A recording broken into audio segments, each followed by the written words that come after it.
To make someone miss you is not an act of manipulation. It is the natural consequence of value. People do not miss what they can easily access, control, or predict.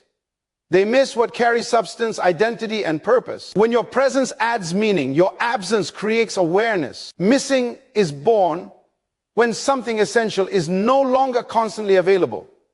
You are not designed to be constantly consumed. Anything that is overexposed loses its mystery, and anything that lacks boundaries loses its worth. When you understand who you are, you no longer compete for attention, you command respect. Absence does not diminish value, it reveals it. When you step back with dignity, you allow others to feel the weight of what you contribute. Making someone miss you begins with self-governance. When you are emotionally disciplined, you stop reacting to every call, message, or demand. You become intentional, not accessible by default. This is not rejection, it is order. Order restores honor. People miss what is orderly, stable, and self-possessed. Your silence should speak louder than your explanation. When you stop over-explaining, over-giving, and over-pursuing, you create space for reflection. In that space, others begin to evaluate your absence. They remember your consistency, your wisdom, your peace. They realize you were not just present, you were impactful. You must understand this truth. Pursuit flows toward purpose. When you are aligned with your assignment, your life becomes full, not desperate.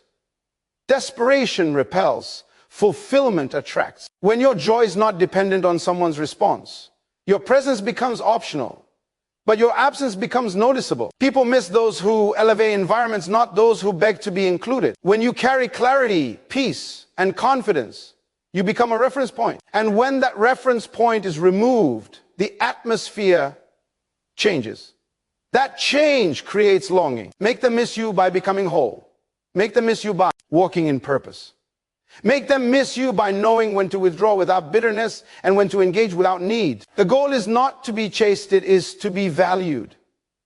And value, once recognized, is always remembered. Value creates absence impact because significance is only recognized when it is no longer constantly present. People do not feel the weight of what they have access to at all times. Familiarity dulls awareness, but value sharpens perception when it is removed. When you consistently bring substance, clarity, peace, or strength into a relationship or environment, your presence quietly becomes foundational. It is not loudly celebrated, yet it is deeply relied upon.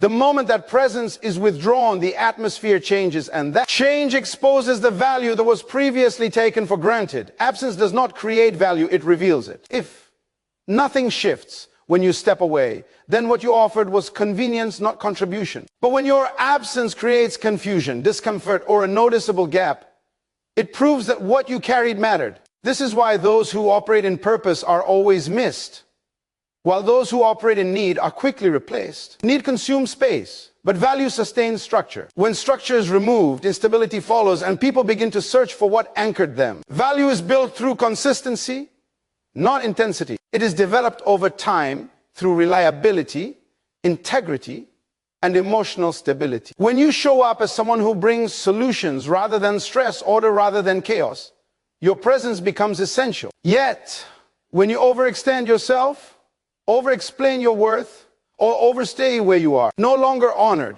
you dilute the very value that makes your absence meaningful. True value does not announce itself. It demonstrates itself quietly. When you understand your value, you learn the power of intentional withdrawal. This is not abandonment or punishment, it is alignment. Stepping back allows others to experience life without your contribution. It gives them the opportunity to compare the environment with and without you. In that comparison, realization is born. Reflection begins and recognition follows. People begin to understand that your presence was not ordinary, it was stabilizing. Value creates absence impact because it cannot be ignored once it is missing. Noise disappears easily, but substance leaves an echo. When you remove yourself with dignity and without resentment, your absence becomes louder than any argument or explanation. It forces evaluation, not debate. It awakens appreciation, not resistance. People do not miss those who chase them. They miss those who knew when to walk away while remaining whole. This is why you must never stay where your value is reduced to availability. When you allow yourself to be easily accessed, easily dismissed, or easily replaced, your absence loses power. But when you operate from identity and purpose, Your presence becomes a reference point. And once that reference point is gone, the environment cannot pretend it never existed. That is the impact of value felt most deeply when it is absent. Boundaries preserve worth because they define where you end and where others begin. Without boundaries, your time, energy, emotions, and presence are consumed without appreciation. When everything about you is freely available, nothing about you is protected. Protection is not selfishness, it is stewardship. What is not guarded is eventually misused, and what is misused is eventually devalued. Worth diminishes when access is unlimited. People respect what requires intentional engagement, not what is always within reach. Boundaries communicate that your life has order, and order produces honor. When you say no without guilt, and yes with intention, you teach others how to treat you. You are not asking for respect, you are establishing it. The absence of boundaries trains people to take without consideration, while healthy. Boundaries train them to approach with awareness. Boundaries are not walls designed to isolate, they are gates designed to regulate. A gate allows access, but only at the right time and under the right conditions. When you place boundaries around your emotions, you stop over-explaining yourself. When you place boundaries around your availability, you stop being reactive. When you place boundaries around your commitments, you stop living in exhaustion. Each boundary strengthens your worth because it signals that your life is governed, not chaotic. Many people fear boundaries because they confuse distance with rejection. But boundaries do not push people away. They filter who is meant to stay. Those who only valued what you could give will resist your boundaries, while those who value who you are will respect them. Resistance is not a sign that your boundary is wrong. It is proof that the boundary is necessary. When boundaries are absent, resentment grows. You begin to feel used, overlooked, and drained. But when boundaries are established, peace returns. Peace is evidence of alignment. Alignment increases clarity, and clarity increases value. People are drawn to those who are emotionally stable and self-directed, not those who are endlessly available and internally conflicted. Boundaries preserve worth because they keep you from negotiating your identity for acceptance. Every time you compromise your standards to maintain access, you cheapen your presence. But every time you honor your limits, you reinforce your value. Your worth is not determined by how much you tolerate, but by how well you protect what matters. In the end, boundaries do not make you less loving. They make your love sustainable. They ensure that what you give is given from abundance rather than depletion. And when people experience you within those boundaries, they encounter you at your best, clear, whole, and valuable. Silence activates reflection because noise keeps people distracted, but stillness forces awareness. When you are constantly explaining yourself, defending your actions, trying to be understood, you remove the opportunity for others to think. Words can become a substitute for responsibility. Silence, however, places responsibility back where it belongs. It creates a pause, and in that pause, reflection begins. When you stop reacting immediately, you disrupt expectations. People are accustomed to instant responses, emotional explanations, and constant availability. Silence breaks that pattern. It introduces uncertainty. And uncertainty invites evaluation. In the absence of your words, others begin to replay conversations, reconsider actions, and reassess assumptions. Silence does not argue, it reveals. Silence is powerful because it cannot be misquoted. It carries authority when it is chosen, not forced. When you remain silent from a place of clarity rather than fear, your quiet becomes intentional communication. It says, you are not moved by impulse, and you are not governed by emotion. This composure shifts the balance of engagement. People begin to lean in, not because you demanded attention, but because your restraint created curiosity. Reflection happens when people are left alone with the consequences of their behavior. Constant communication softens those consequences. When you withdraw your words, you allow others to feel the weight of their choices. They begin to recognize patterns they ignored before. Silence removes distraction and magnifies reality. What was once overlooked becomes undeniable. Silence also protects your dignity. Not every situation deserves your explanation, and not every misunderstanding requires your defense. When you explain excessively, you reduce your position. But when you stand firm without speaking, you allow truth to stand on its own. Truth does not need volume to be effective. It needs space. Silence provides that space. There is a difference between silence that avoids and silence that governs. Avoidance is rooted in fear, but governed silence is rooted in wisdom. It is the decision to pause rather than react, to observe rather than engage, to allow time to do what words cannot. Time paired with silence often reveals intentions more clearly than conversation ever could. Silence activates reflection because it shifts focus inward. Without your voice guiding the narrative, people must confront their own thoughts. They begin to ask questions they avoided when you were present and explaining. They start to recognize what they lost, what they misunderstood, or what they failed to value. In the end, silence is not the absence of communication. It is a higher form of it. It communicates confidence, self-control, and inner security. And when silence is used with purpose, it becomes a mirror forcing others to see themselves clearly, sometimes for the very first time. Wholeness attracts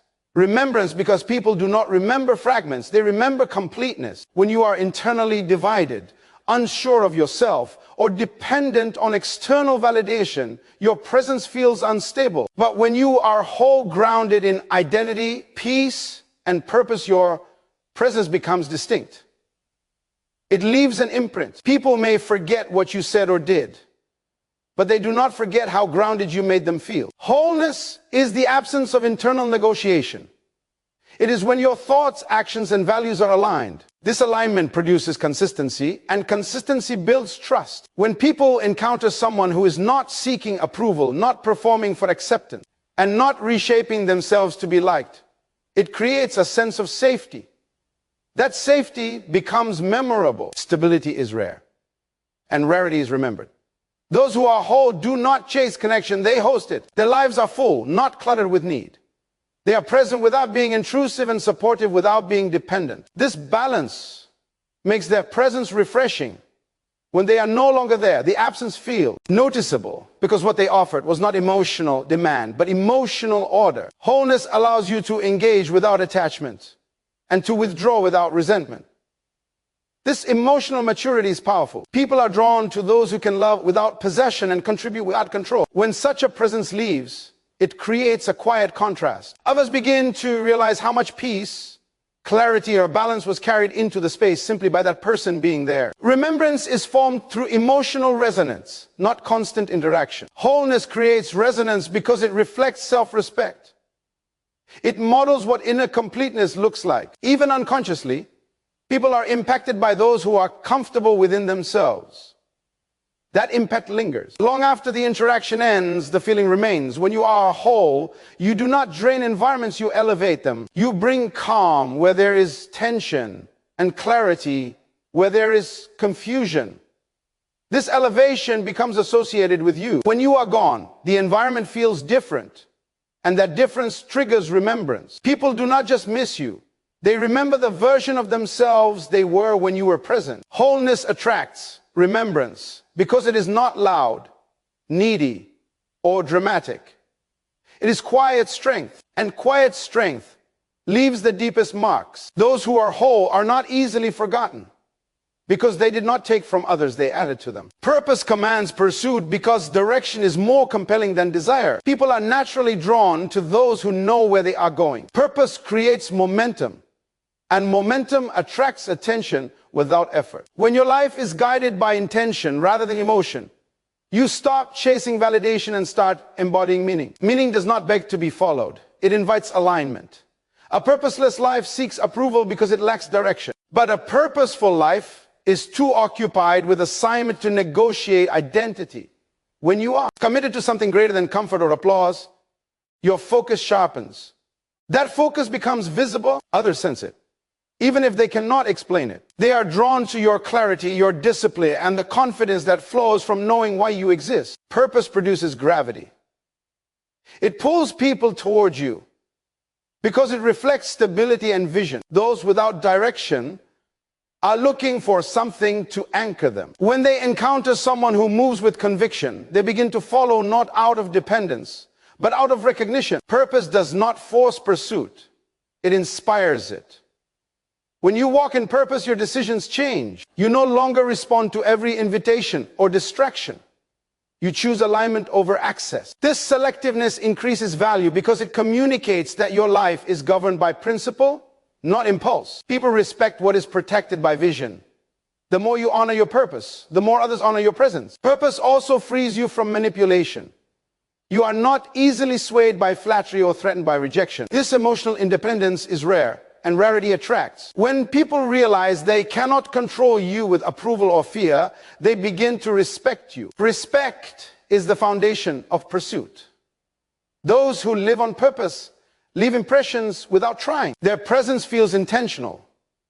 Their words carry weight because they are not wasted. Their absence is felt because they were not random. When such a person steps away, others begin to reflect on what they represented. That reflection often turns into pursuit, not to possess them, but to reconnect with what they symbolize. Purpose commands pursuit because it reveals identity. An identity, once recognized, becomes magnetic. People may come and go, but they always remember the one who moved with clarity, peace, and direction. That is the power of a life anchored in purpose.